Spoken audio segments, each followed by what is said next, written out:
নমস্কার, মশলা কথা কিচেনে আপনাদের সবাইকে স্বাগতম। আজকে রান্না করব একটা নতুন ধরনের সবজি। এই সবজিটা আমি বাজারে যাওয়ার পর আমি প্রথমেই দেখি একটু অন্য ধরনের সবজিটা দেখতে, তো আমি সেটা নিয়ে আসি। এটাকে নাকি মাটির আলু বলে। দেখতে খুবই সুন্দর, কালারটাও খুব সুন্দর দেখছেন, ভেতরে একটা বেগুনি বেগুনি কালারের। তাই আমি সবজিটা নিয়ে আসি। চলুন এটা থেকে আজকে একটা রেসিপি করে দেখাবো। এটাকে আমি প্রথমে ভালো করে কেটে নিচ্ছি। এটার একটু খোসাটা একটু মোটা করে ছাড়াতে হবে, তো আমি সেইভাবেই ছাড়িয়ে নিচ্ছি। তো বলে দিয়েছিল যে এটাকে একটু মোটা করে খোসাটা ছাড়িয়ে কেটে নেবেন, তো সেটাকে আমি কাটছি। তো এটাকে একটু ডুমো ডুমো করে কেটে নিলাম। এর সঙ্গে আমি একটা আলুও দেবো, তো আলুটাকেও আমি সেম ওইভাবেই কেটে নিচ্ছি। তো চলুন এগুলোকে ধুয়ে পরিষ্কার করে তারপর রান্নাটা শুরু করা যাক। এই রান্নাটা আমি আজকে করব কাঠের জালে। গ্রামেই নাকি এগুলো বেশি দেখতে পাওয়া যায়, তো সেই জন্য আমি নিয়ে আসলাম আলুটা কিনে। দেখি এবার এই দিয়ে সবজিটা কীরকম হয়, মাছটা কীরকম হয়। তো প্রথমে আমি কাতলা মাছগুলোকে ভেজে নিচ্ছি। এগুলোকে নুন হলুদ দিয়ে মাখিয়ে রেখেছিলাম, এগুলোকে আমি একটু ভেজে নিচ্ছি এপিট ওপিট করে।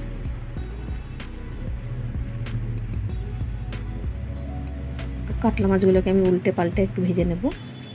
দেখতেই পাচ্ছেন কাঠের জালে খুব তাড়াতাড়ি রান্না হয়ে যায়, মাছটাও খুব দাওয়া দাওয়া করে চলতে থাকে। তাই জন্য মাছগুলো আমার ভাজা হয়ে গেছে। এবার আমি এর মধ্যে দিয়ে দিলাম জিরা ফোড়ন, দিয়ে আমি কেটে রাখা আলুগুলো দিয়ে দিচ্ছি এর মধ্যে, দিয়ে এবার এটাকে একটু ভেজে নেব। খুব সুন্দর লাগছে দুরকম কালারের আলু। এটা দেওয়ার পরে বেগুনি রঙটা রইল না, এরকম একটু কালচে মতন হয়ে যাচ্ছে।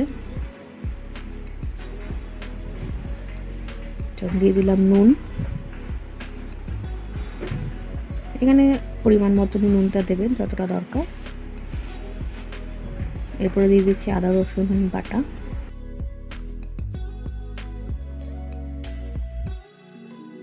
রসুন বাটা দিয়ে একটু কষিয়ে নেব।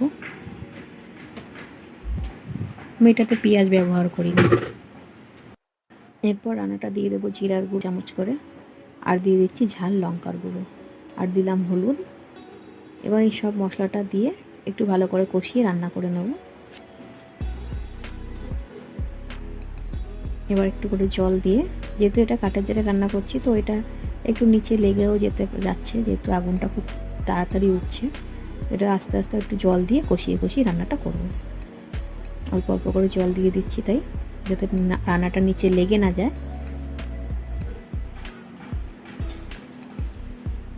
এইভাবে কষিয়ে এটাকে সম্পূর্ণ ভালো মতো রান্না হয়ে যাবে। রান্না করে নিচ্ছি।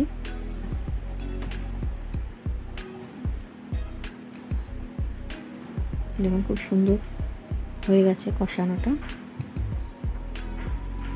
আস্তে আস্তে তেল ছাড়তেও শুরু করে দিচ্ছে।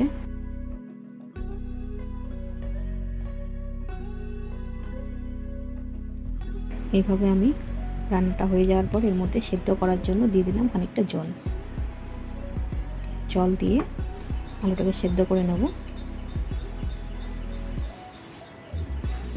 হয়ে গেছে।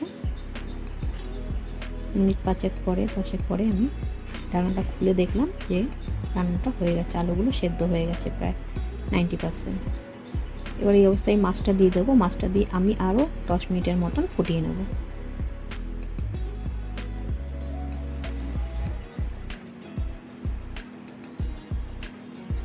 ঢাকা দেওয়ার দরকার নেই, এইভাবেই 10 মিনিটের মতন একটুখানি ফুটিয়ে নিলে রান্নাটা হয়ে গেছে। দেখুন, সঙ্গে আমি দিয়ে দিলাম এখানে ধনেপাতা, আমি দিয়েছি ছিল বলে। ধনেপাতাটা না থাকলে এখানে গরম মশলাও দিলে রান্নার টেস্টটা আরও সুন্দর লাগবে, গন্ধটা আরও সুন্দর আসবে। চলুন আমার ভাতের সঙ্গে পরিবেশন করি। দেখুন খুব সুন্দর আলুগুলো সেদ্ধও হয়ে গেছে। ভিডিওটা কেমন লাগলো জানাবেন, ভালো লাগলে অবশ্যই একটা লাইক দেবেন। আর এইভাবে সম্পূর্ণ ভিডিও দেখার জন্য আপনাদের সবাইকে ধন্যবাদ।